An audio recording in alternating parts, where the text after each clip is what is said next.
Assalamualaikum warahmatullahi wabarakatuh.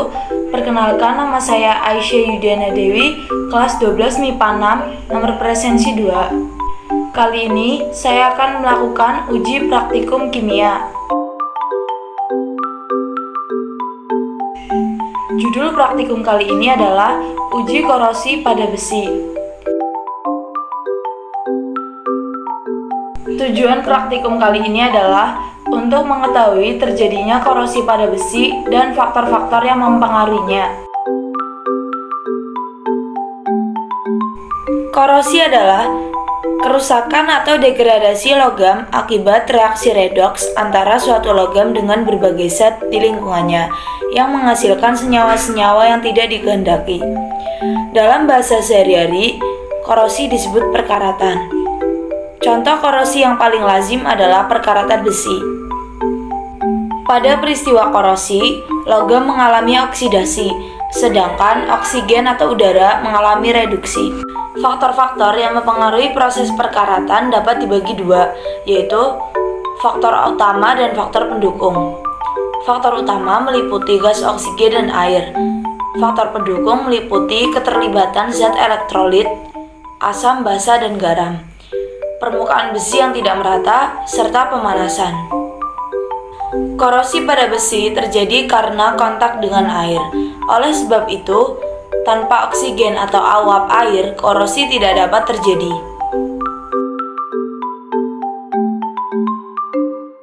Alat yang dibutuhkan adalah 9 gelas air mineral,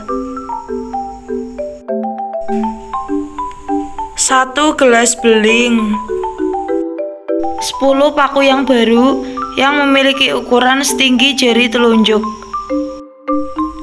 amplas,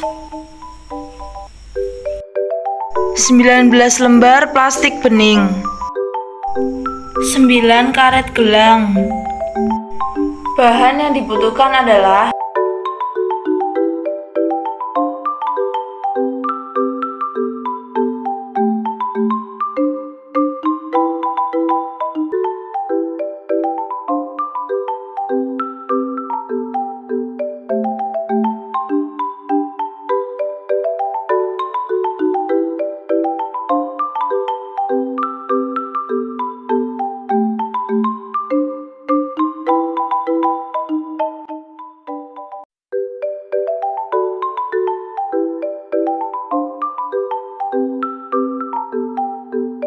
langkah yang pertama adalah sediakan 9 gelas air mineral yang telah diberi label A, B, C, D, E, F, G, H, I.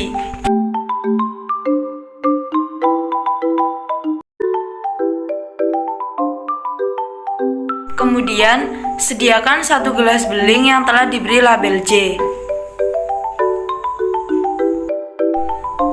Langkah selanjutnya adalah amplaslah ke 10 paku baru yang telah disiapkan hingga bersih.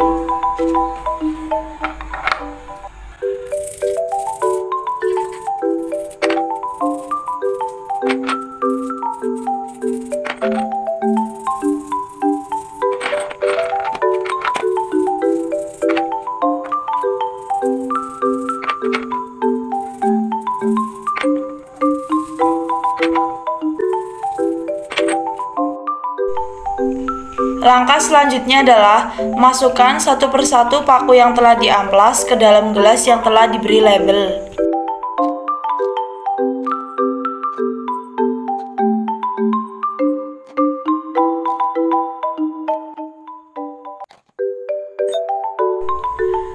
Kemudian, dalam gelas A, masukkan air laut hingga paku terendam.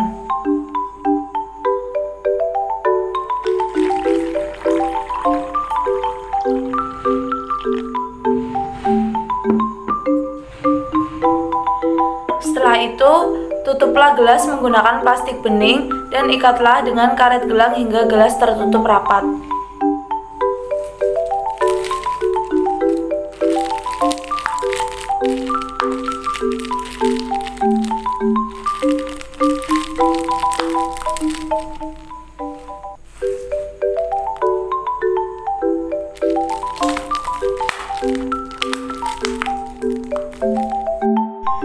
Dalam gelas B, masukkan larutan gula hingga paku terendam.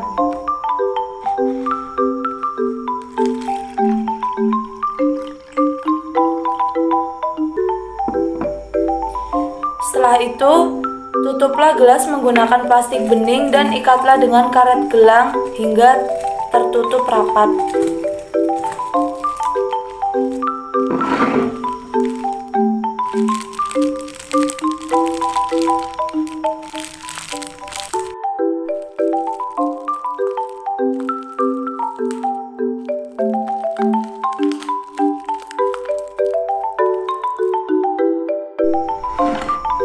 Dalam gelas C, masukkan larutan sabun hingga paku terendam.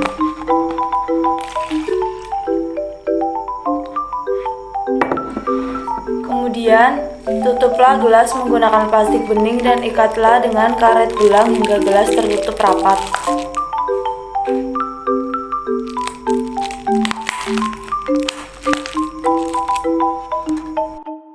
Dalam gelas D, masukkan cuka hingga paku terendam.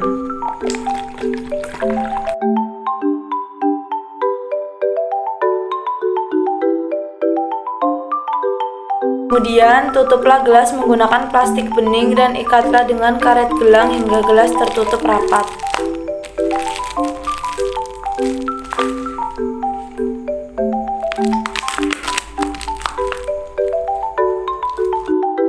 Dalam gelas E, masukkan Sprite ke dalam gelas hingga paku terendam.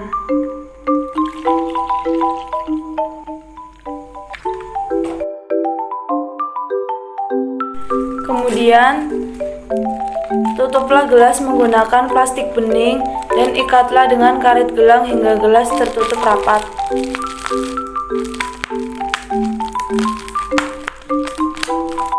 Dalam gelas F, masukkan teh hingga paku terendam.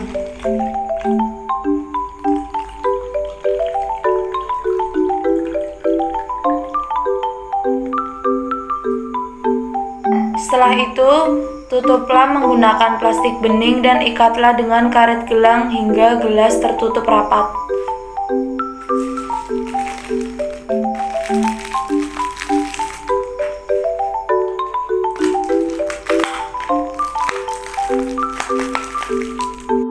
Dalam gelas G, masukkan minyak tanah ke dalam gelas hingga paku terendam.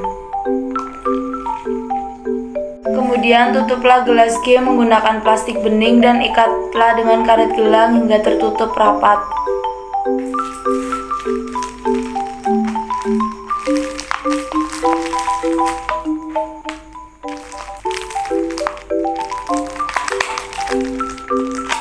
Dalam gelas H, masukkan larutan susu ke dalam paku hingga paku terendam.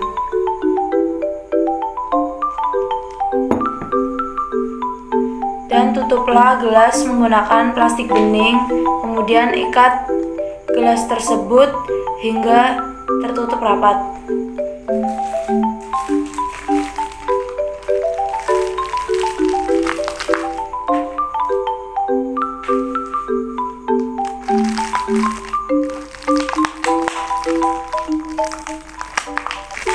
Dalam gelas I, masukkan air mineral normal pada suhu ruangan hingga paku terendam dan biarkan gelas tersebut dalam kondisi terbuka. Dalam gelas J, masukkan air mendidih hingga paku terendam.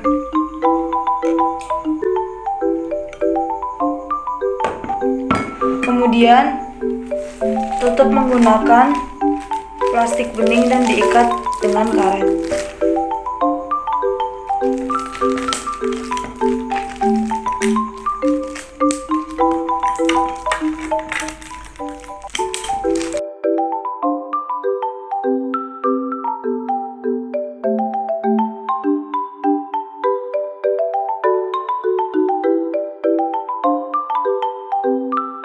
Dari pengamatan yang telah dilakukan, dapat diketahui bahwa pada gelas yang berisi air laut yang ditutup rapat dan air mendidih yang ditutup rapat mulai mengalami korosi sejak hari pertama.